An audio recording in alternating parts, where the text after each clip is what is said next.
Welcome to We're All Gonna Die and Other Fun Facts, a semi-regular, occasionally amusing, and rarely funny series of conversations on a random topic.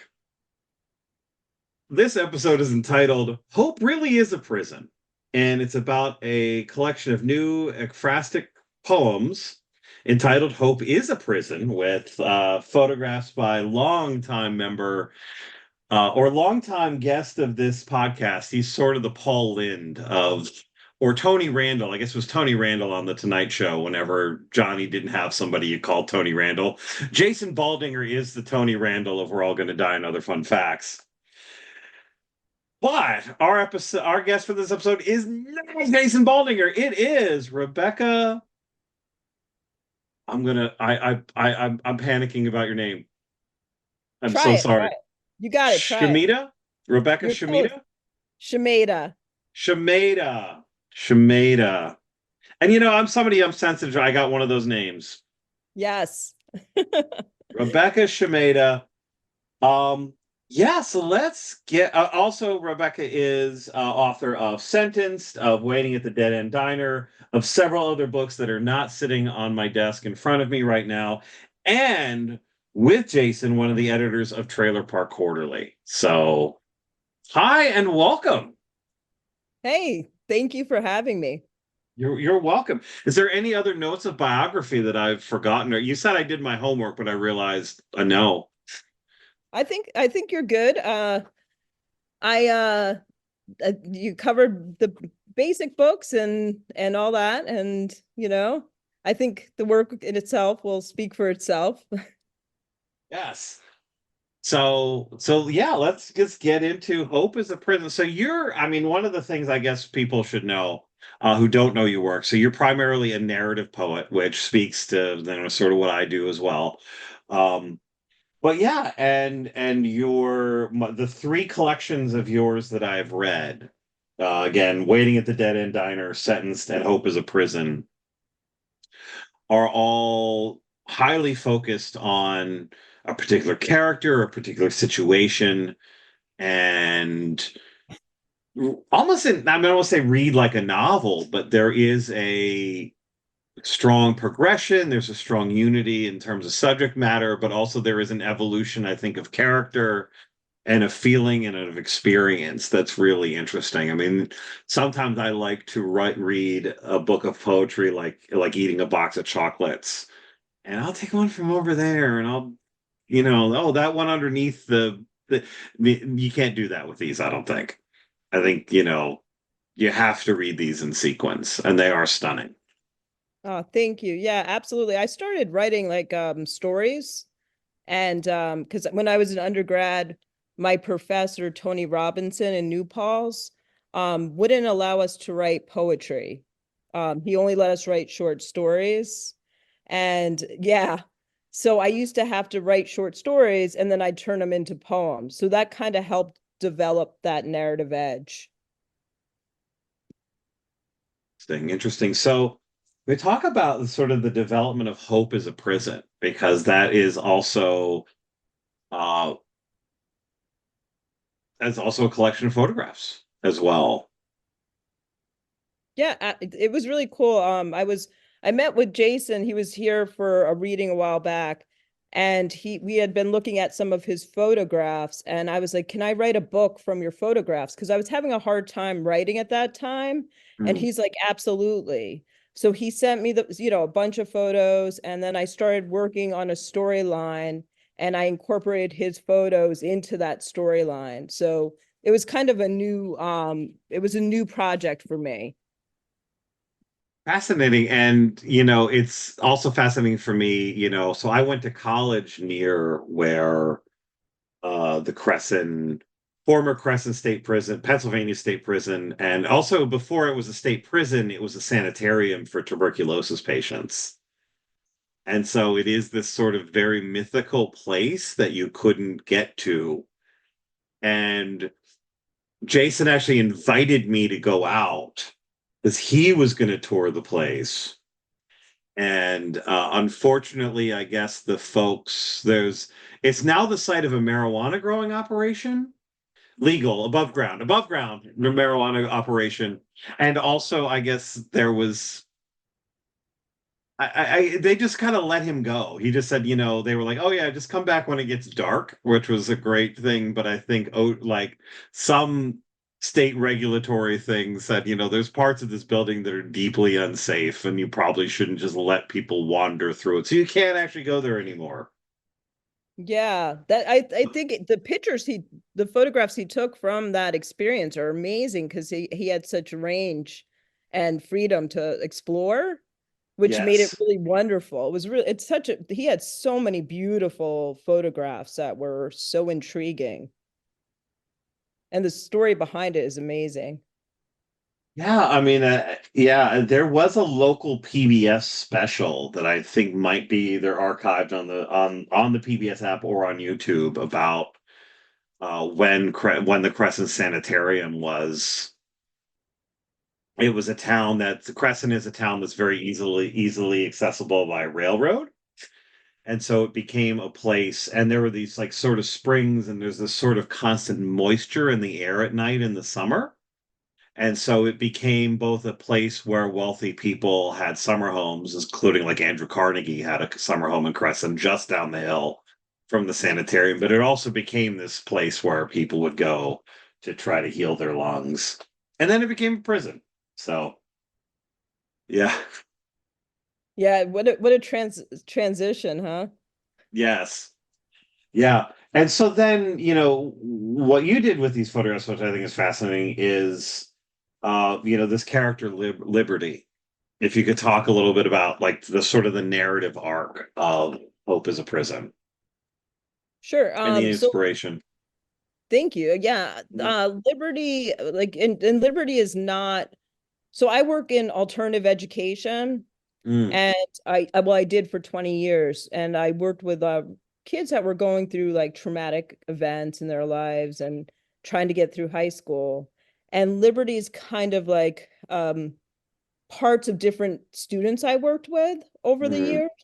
So it's not like a true story, but I kind of based her on that experience. And the story kind of goes into Liberty's experience with being raped by her stepfather, and kind of explores not only her experience, but the experience of her mother and the experience of one of her teachers. And those three characters are the narrators of the poems. And one of the things I did was just write it. And when I organized the poems, there's no indication of who it is. You just have to kind of figure it out, which can be difficult, but I did that purposefully so that you could understand that their stories kind of are similar.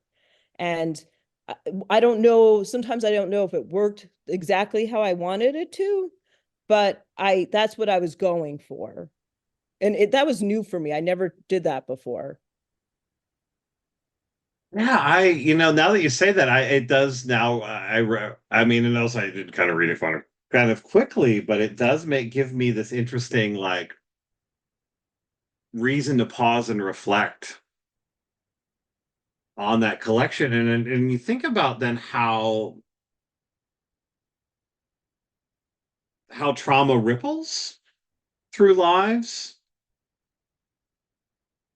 and can ripple through a family history, which then is for me really fascinating. And again, thinking about, these photographs that Jason took of an abandoned place and an abandoned place that was the site of suffering because of sickness and suffering because of punishment.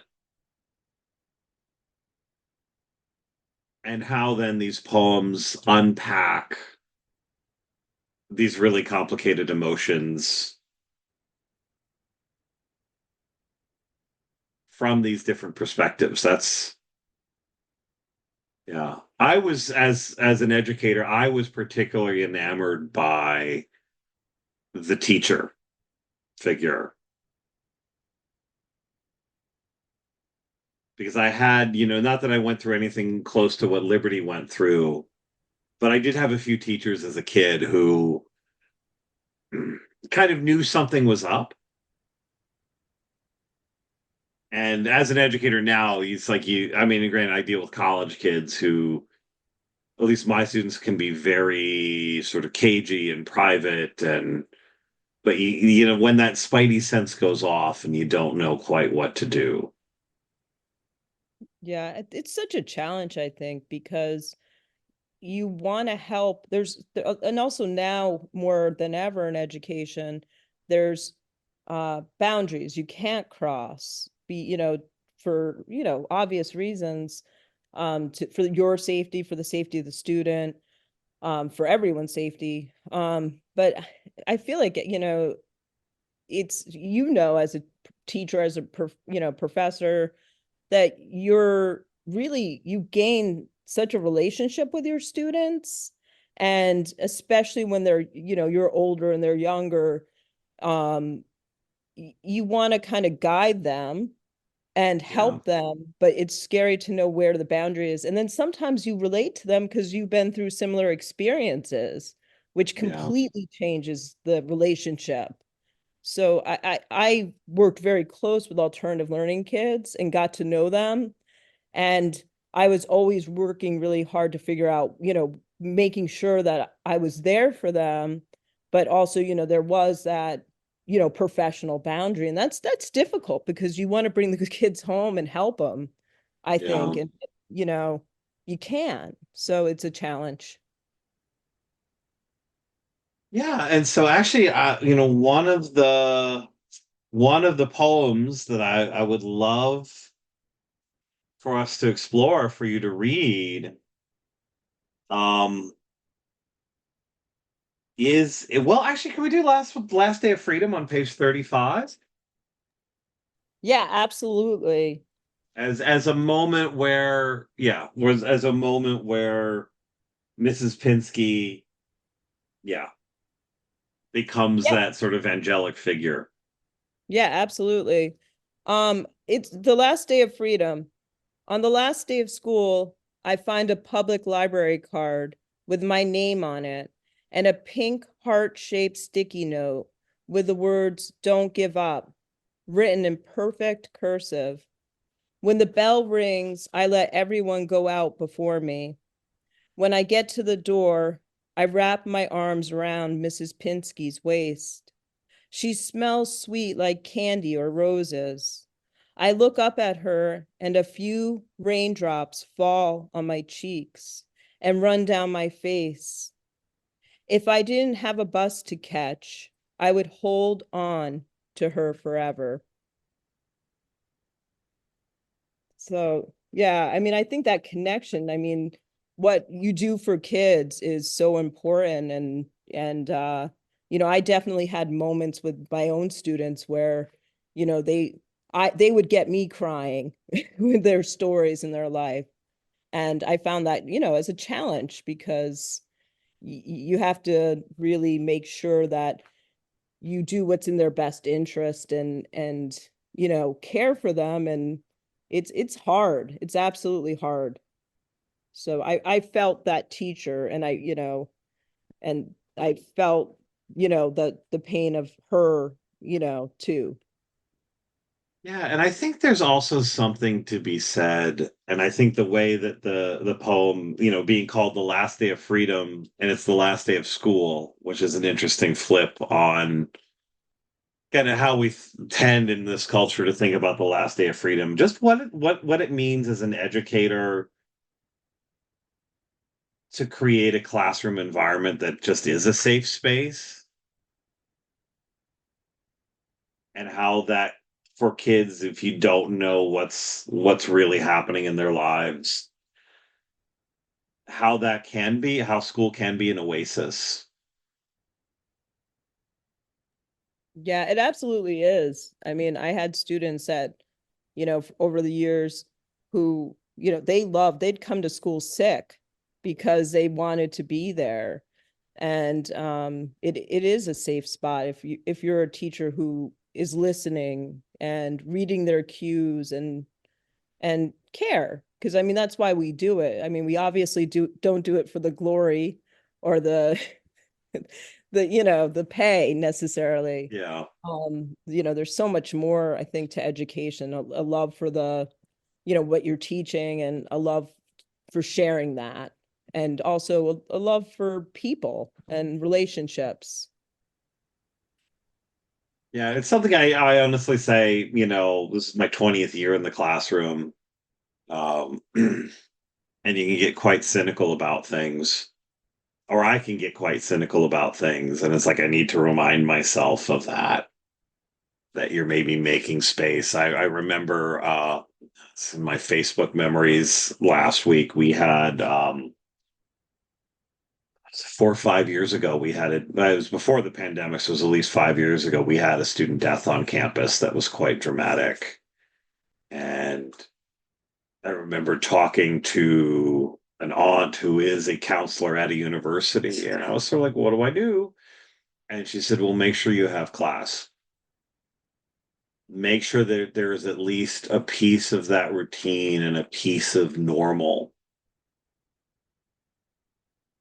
And it was set up in a way, the student death happened at a spot where most of the students would have to walk past where it happened in order to get to that classroom.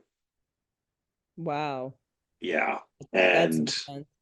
yeah. And just thinking about like even just the, losing yourself in the work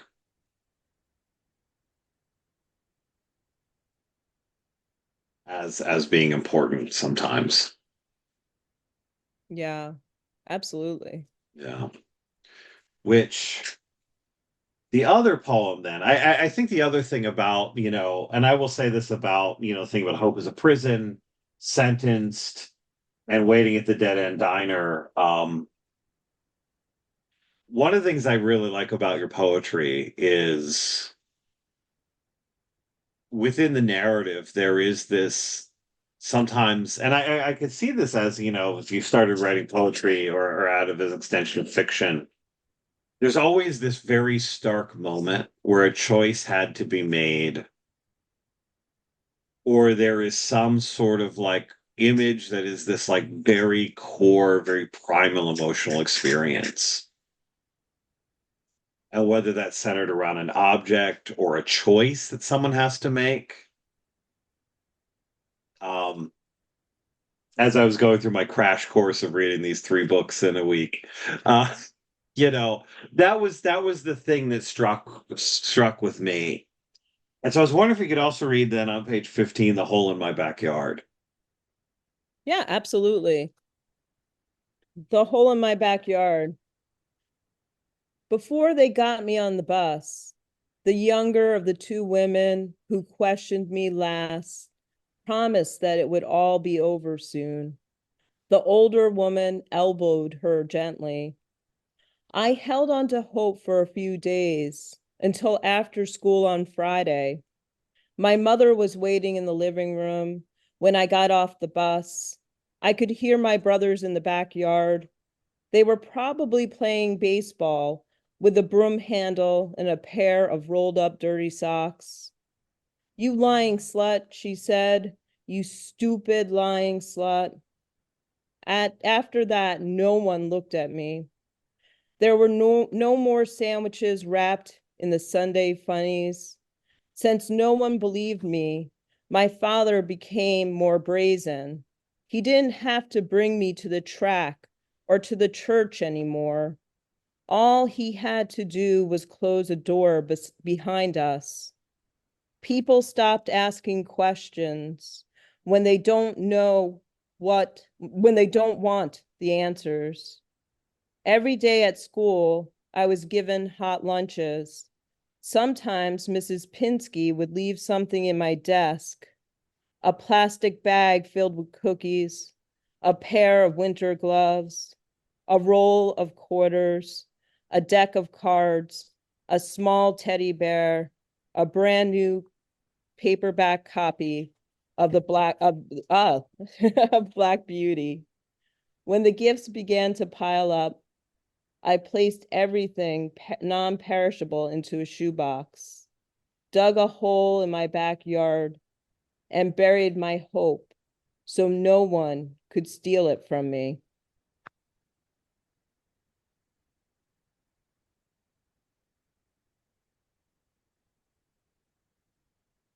Yeah.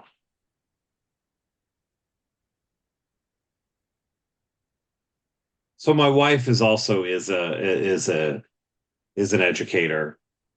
She's now an administrator, but she was a classroom teacher for years, and we were speaking about one of her students.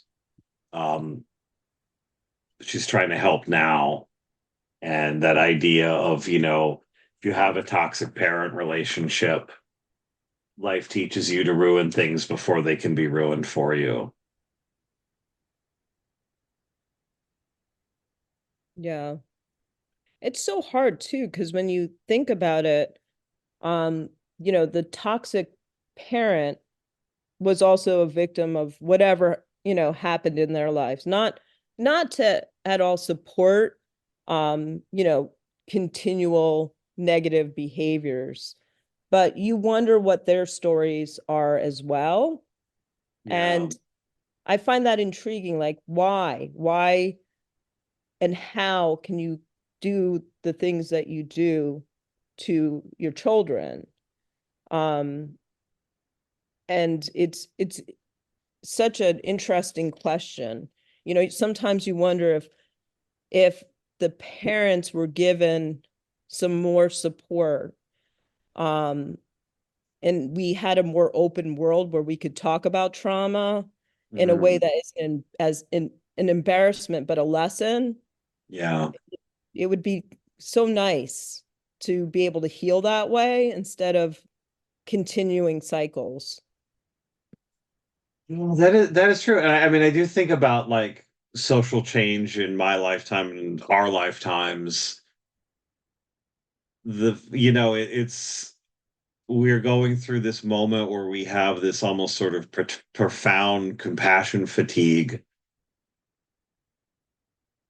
but we are finally, I often tell this story to my students, to illustrate how the world's changed. My wife's grandfather never really fully made it back from storming the beach at Normandy. And there's this family story of him drunk, raging, and other relatives were coming up the walk for Thanksgiving. And the sitting chair, the nice sitting chair in the living room, comes flying through the picture window. And I ask my students, well, what do you do when that happens? And there's children in the house. And I'm like, well, what they did was draw the curtains and talk about the gravy and call the glass man tomorrow. And that's it. And yeah, you do think about that, they say what hurt people. Um, which I think is again one of the fascinating sort of unpacking of, one of the other strong themes of this book is mom's denial, Yeah. mom's rage and mom's denial. Yeah. I think I know as a mom, because I have two daughters. Um, one is going to graduate this year and the other one's 9. And I think one of the lessons that I'm learning as, because your kids teach you so much about yourself. They're like Mm, the biggest mirror you could ever have. Um, is how it is difficult um to accept some of the things that um happen in your life. And it's difficult to accept that your children are, people too, and they're going through these horrible things and they have different emotions and they're not exactly like you. And you have to figure out how to navigate with them. And I think it's mm, easy for a parent to deny what's going on or try to hide things because it's easier, just like you said, you know, with your family story, it's easier to close the curtains and talk about gravy. It's, you know, I think that as a parent, that's a definite struggle, at least for me, you know, and Mm. in all honesty. Yeah, which, I is thinking about Sentenced, which is a collection of poems. I guess is that more based in personal experience? Like I am, speaking of dancing around the issue here, I'm doing it actually.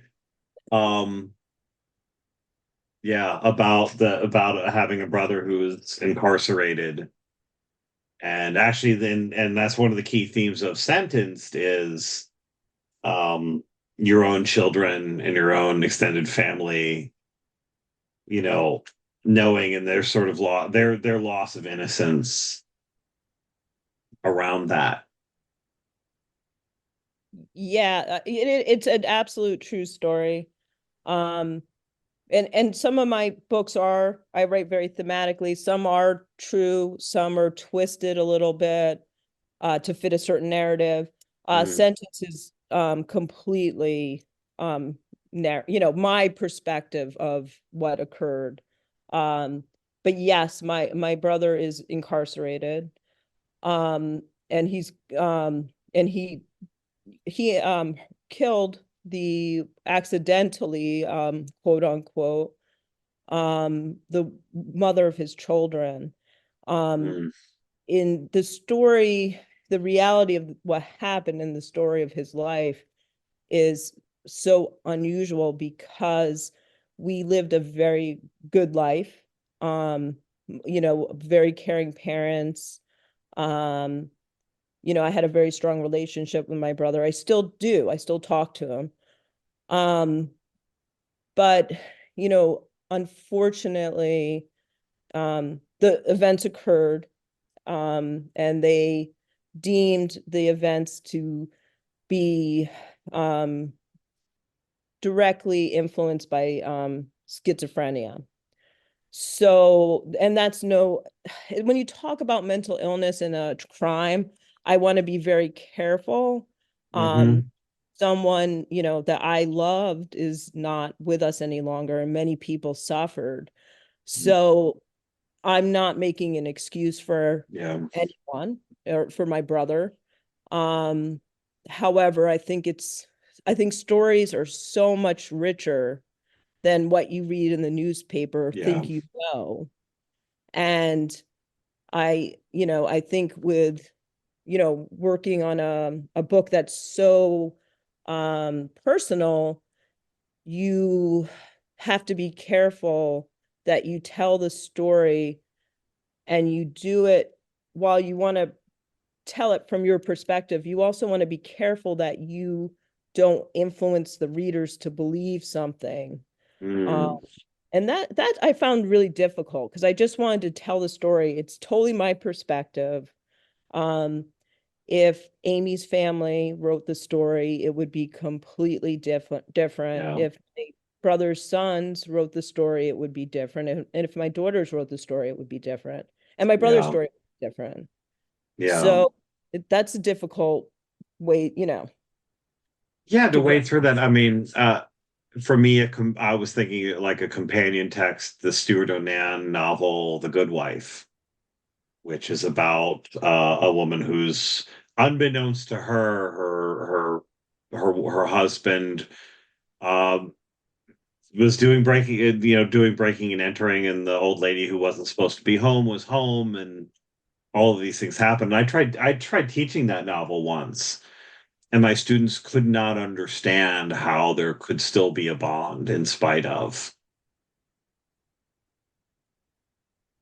and also I come to Sentence thinking about a good friend of mine who still suffers from schizophrenia. Um, and though he had a six-figure job in tech, his healthcare was crap. And because his healthcare was crap, He ended up not hospitalized, but in a halfway house. And he went to a convenience store at the corner and saw a police officer and decided that he needed her gun. And he was going to probably just end his own life with her gun. And thankfully, he survived the incident. Somehow she was like 5'10", he was 6'4", but he was a white guy, so he was just subdued somewhat peacefully. But just thinking about how the trajectory of his life, if he had access to that kind of healthcare or good healthcare, which he's on disability now and he has Medicaid and does not have a problem getting his medicine, um, as he did when he had a really good job and was contributing to society and all of that.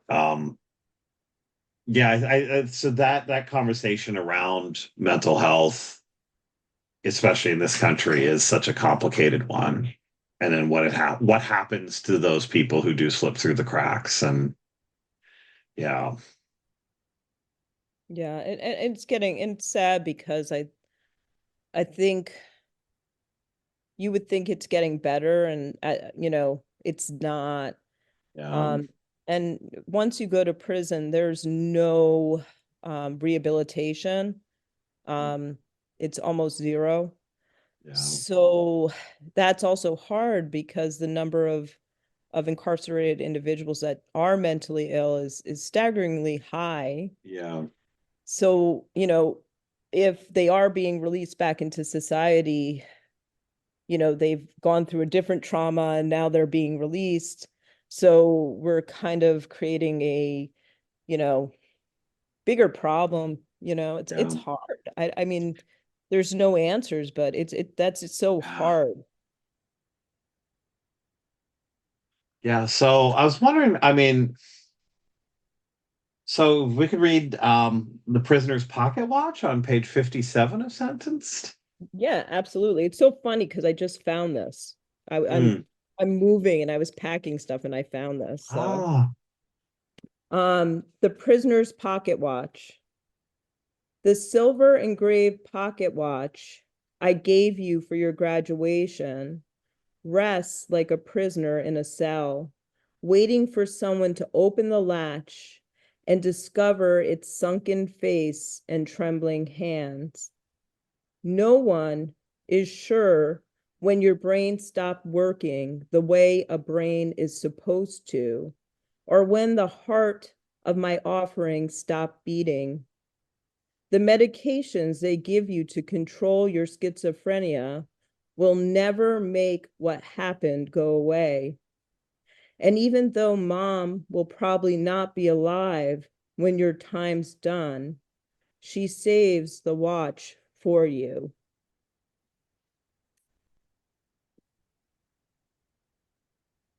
there is a strong thread that does go through Sentenced about holding on.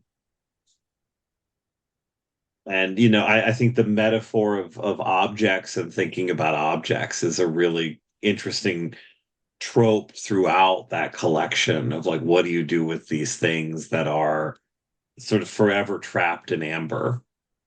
Yeah. It's funny because I'm moving. I'm moving and I've been going through stuff that I collect. My mom has passed away since I wrote this book. And my life has changed greatly for many reasons, but it's funny because I'm doing what you're talking about. I'm going through these things that are, stuck in time, and I'm getting rid of them. It's kind of like therapeutic. But like I said, I just found that watch and I'm not going to get rid of it, but Yeah. I'm looking at it, I'm like, well, what does this serve? What does this um, object serve? What good is it? Is it something you keep or let go of? And I find that physical objects really do they're metaphors. I love metaphors. Hmm. And I'm big on metaphors and the connection between things and your experiences are fun to write about, I think. Yeah. That's sort of, this fascinating, as Jacques Derrida said, an inheritance or a gift is never a given, it's always a task. That's well Once said. you I get love that. that thing, you have to do something with it. You either have to be the steward of it or you have to dispose of it, which is like you have to make choices. Every gift leads to choices that you must make. Absolutely. And then you Yeah. think about leaving things behind for people in your life. And I've been trying to get rid of stuff because I don't want my kids to have to go through that someday, you know. But it's interesting, isn't it? It is interesting. I mean, I'm a rarity amongst my friends in that I've really only moved two or well, three, maybe four times in my adult life, and um I've only moved what twice in the last 23 years. And I'm hopefully going to die in this house. But I do think about like this house is full of treasures and riches, and I don't even have children. So it's like what's going to happen to this stuff? I mean, I have nieces and nephews that I hopefully like, do you know about Discogs? Do you know about Discogs for the records? And I have some bookseller friends who would, take care of you in the other way. But yeah, it is complicated. Absolutely. It's And complicated. so it's so strange too, because what's important to us, as individuals, you know, people could care less about. You know what I mean? And it's a weird thing. Yeah. You know? Like I'm going through my mom's stuff and I'm, like looking at things like she loved this, but I hate it. So what do you do Yeah. with it? Yeah. Not mean. I mean, we had to downsize. Her parents went from a house to a two-bedroom apartment. And yeah, all of the precious memories and all of the antiques and all the family heirlooms. And it was just like, we don't want any of this stuff. We have, Yes.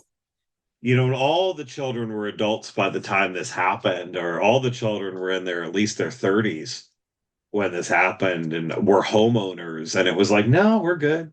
We have a dining room table, thanks. We're good. We're It's good. so funny. I It carried is. my dad had given me this couch. This he had gotten it from someone for free, and he brings it up to my house. It was this heavy couch. It was white leather or fake leather, probably pleather, and it had a bed inside, so you had to open it up. Super Oh, heavy. I carried that through 5 houses and kept it in the garage and never used it. And finally got rid of it like, a few years ago, but it went like it was ridiculous. And, like I'm carrying this around and I never ever used it. It was heavy and just stuck in a corner in a garage every time. oof. Yeah, I know. Yeah. As a collector, as someone, as you can see over my shoulder, sorry, folks, this is an Yes. audio podcast. That's probably an eighth of the books that are in this house over my shoulder. I think when I moved, it was something like 120 liquor boxes of books. Oh, wow. Yeah. I'm dying in this house. I'm dying in this house. Either that or you're gonna need like a full like library wherever you go. Yeah, or something like that. Or like I was like, do we need a bigger house? And no. Just for Um, your books. just for the books, and there's about 4,000 LPs in my dining room and 3,000 CDs in the guest room. And yeah, people come over and they marvel at everything that's here. But yeah, it is definitely a task, and it definitely is a burden that I will carry to the grave or whatever. But yeah, when thinking about someone else's stuff, my mom's in her 80s, and I think about like she got rid of a bunch of stuff the last time she moved, and she shopped that house full. And that I have a future of a QVC special clean out that I don't know. Yeah. But my stuff's cool. My stuff is cool. That's what everyone says though. It is. It is. And the thing about an object that is loved and cherished, and then it's like, oh yeah, that. Yeah. You know. But these things have memories and they are connected to people. So I would be remiss by then not talking about we're doing good on time, but waiting at the Dead End Diner. Hmm. So is that also a based on true events or amalgamation or Uh, fiction? yes and no. It was I waited tables for 10 years when I was in college, grad school, and then after when I started teaching.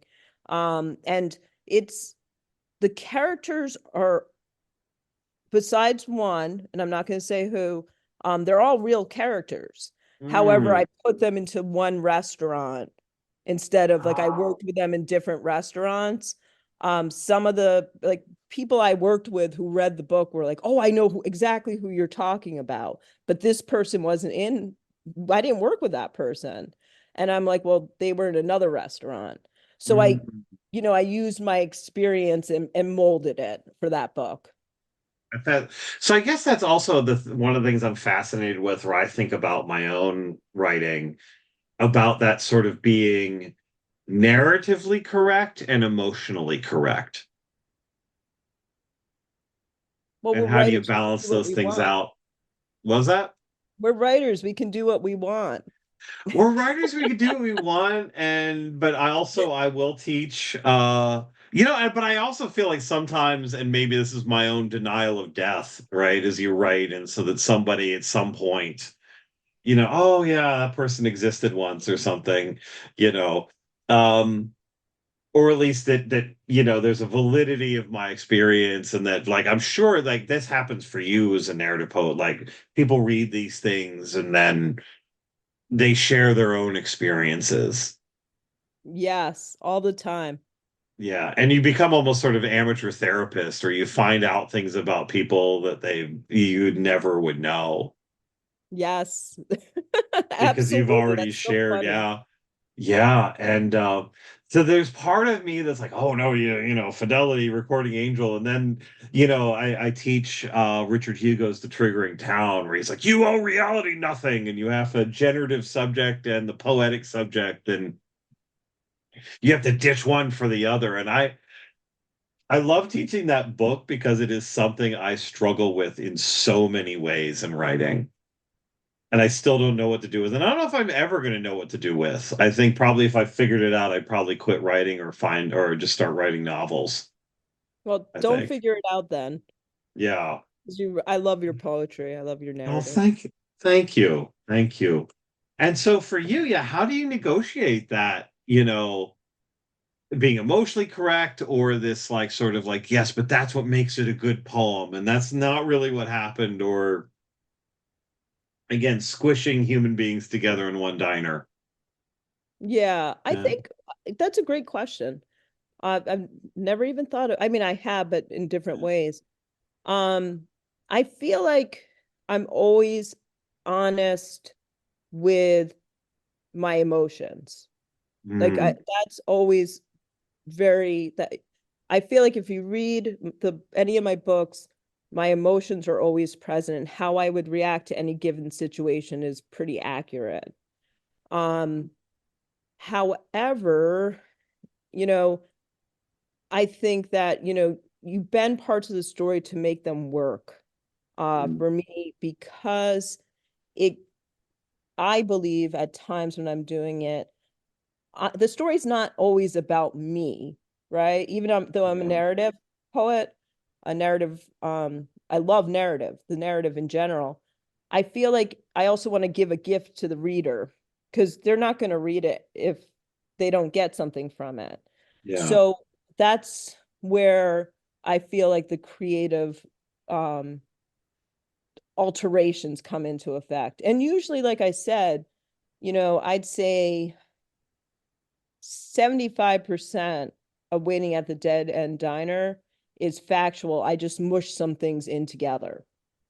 But 25% is not, and unless someone sat down with me, I probably wouldn't answer which ones aren't because then, Mm, that's a good one. And college students really are that shitty. or what? Or really are that shitty. I love that. Yeah. I mean, they if there is an antagonist in this book, it is them. It is drunk college students, which I loved, which I, you know, there was a diner um near campus when I was in, and they would just always be so hostile to me. And I remember when I was reading this last week, I was like, I know why. I was not that person, but I mean, literally, it wasn't, do you want another cup of coffee? It's like, you're done, you got to get out of here. And it was like, oh, that place is a Yeah. Subway now, unfortunately. Oh, I know. It's so sad when Mm. diners go under because they're Yeah, so great. we had this beautiful diner at the end of our block that was a sandwich shop. And the land got sold to a developer, and people Oh, tried to save the diner car, and it was I guess the wood underneath all of the 1940s fixtures was so rotten that it's gone now. It's a vacant lot with opportunities available coming soon or whatever uh, thing. I was like, oh, but big yeah, chain thing. big chain thing at the end of my street's coming. But yeah, Yeah, I think everyone can kind of relate to eating at diners. Not everyone, some people don't, but it's such a beautiful experience, if you go to the right diner. it is. It's one of the few, like, for me, it's like diners and the series Over the Garden Wall are on my short list of purely uniquely American things that don't hurt. Though I'm sure Canadians can relate to both of those things, so it's probably not even exclusively us. But there's not a lot of America that doesn't hurt. So True, yeah, very it's true. true. So there is a virtual book launch for Hope is a Prison, correct? I will have the link to that, but I forgot to write down the details. But I Yeah, will have a link when I post it. But it is what, November 15th, correct? I believe so, but Matt, you know more about and are more organized about my life than I am. So, Well, there will yes, be folks, when you go to the website, there will be a link to the Facebook event page where I think you register and I think you get a Zoom link or something, and it'll be a thing. yes, So and there it's is, great because Jason's gonna show his work while people read and discuss the projects he's working on with them. oh, Mine and others. So I'm excited. oh, there's others. Yes, yes, yes, yes. There's others. So I it did should not be know there were like, others. yes. So actually one of the writers is Cheryl Rice, who I'm good friends with, who I didn't even know was working on a project with Jason. Oh, And there's a few wow. others. So it should be amazing because it will be his work and then all these different writers and taking it different directions. So I am Oh, so dang. excited. That is exciting. And if folks want any of these books, what's the best way for them to get a hold of them? I mean, anyone can Facebook me if Okay. that's an easy way. But also, I have a website. It's I'm old school. www.rebecca Rebecca dash schumejda.com, and you can order from there. I think Hope is a Prison isn't up yet because I'm behind. But if you can send me an email from that website as well. Cool. And you know what, though? It's not old fashioned. It's good business because you own your name in cyberspace, and cyber squatters can't get. This is why I own my domain.com, myname.com. Not that there was any competition for it.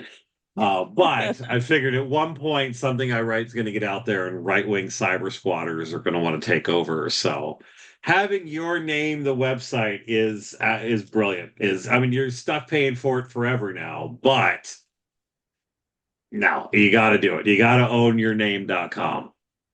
Yes, yes. I had my first one stolen, so I had to do the dash because Yes, that's, someone bought yeah, it and tried to resell it back to me for some crazy amount of money that I didn't have. same. Yeah, that happened to a buddy of mine. So I was like, always, I keep on top of that. And of course, also Trailer Park Quarterly, Yes. We which I'll are link to. Good. Jason and I have to talk about the new issue and figure out exactly what we're doing, but and I'm moving and doing crazy stuff, so we might have to delay submissions, but our hope is to have them open sometime in November or December. And then it takes a while for us with life, and our webmaster does everything for us for free. And so, get it out by, I think, hopefully spring, but that's not definite. We'll put it up on the website and announce it on Facebook. Yes, and what we're up to, it's what, volume 15? That's the Oh, most it's recent something issue. like that. Yeah. I That honestly episode, that issue forget. was really good. That issue was really good. I'll be linking to that, but cool. So now it's time for the bottom five then. Now that we've gotten commerce out of the way, it's time for the bottom five, a series of questions not related to our main topic, but could be, that are of a surrealistic and or philosophical nature. Are you ready? I hope so. All right. Question one, it's the first question anybody gets every time, the first time they're on this podcast, which is, if reincarnation is real and you had to come back as an infectious disease or illness, what kind of disease or illness would you be? Oh, definitely a fungus. Is that work? Yeah, it works. Yeah. Yeah. Fungus is good. No, fungus. We Something have a that's great hard to book. get rid of. It's hard to get rid of. There's actually a wonderful bookstore in my neighborhood called Fungus Books. So I should have those books on at some point. All right. Question two. And this is the Christopher Hitchens question. Of the living villains of history, whose obituary would you most like to write? Oh. Um, I honestly, I Charlie Manson's. He's dead. He beat you to it. I know. So I have to pick someone who's living now? You have to pick someone who's Oh, living now. someone who's This living is, now? yeah, which is, I Oh, think, okay. Um, Honestly, I'd love to write Donald Trump's. that's a popular choice. So here's the question, because when Hitchens said this, he said this in Mortality about how he was really hoping. It's like when he realized that he was going to pass away, he said, I was really looking forward to someday reading Henry Kissinger's obituary in the paper, um, or maybe Cardinal Ratzinger. And then he said, no, I wanted to I wanted to write that. Wait a minute. And like, so you think, so is it a hit piece or is this like the Faust thing? Does Trump have narrative agency in was he possibly could have been good once and then something happened, or That's what I would show. I think I would want to go through that emotional side of Trump and write oh, it so that people could see him as a loving, wonderful person deep, deep, deep down deep, inside. deep, deep, deep down. And something happened. Really, It was like it really was like deep. Cujo, like you know what I mean? Right? It's the Cujo story. Like at some point he stuck his head in the bee's nest and then. All right. Question three, which isn't a question, it's really a prompt. Tell me a happy but somewhat unremarkable memory of your childhood. Happy, but somewhat unremarkable. Yeah, so it can't be you Uh, went to Disney World. It has to be one of those, it rained and we made cookies that day story. Um, I would say that the most memorable is it's probably not like good memorable, I guess, but good in a way. I was fishing in Greenport, and I had an old bamboo fishing pole, and it got caught in my foot, and I ran up the block with the bamboo fishing rod caught into my foot, and I was barefoot because it was Long Island as a kid.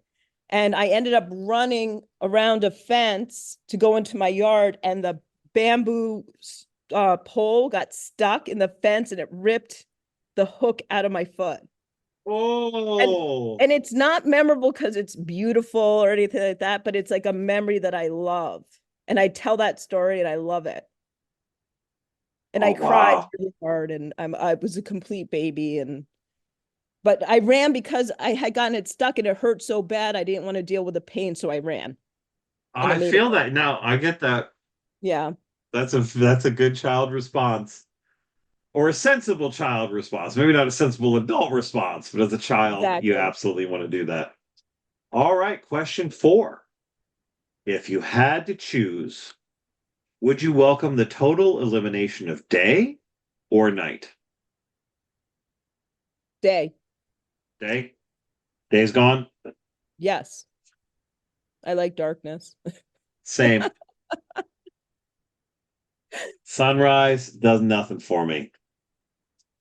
All right, we're almost out of the woods here. Question 5. And this one's at least one with limited choices. What's your least favorite month? September. I hate September.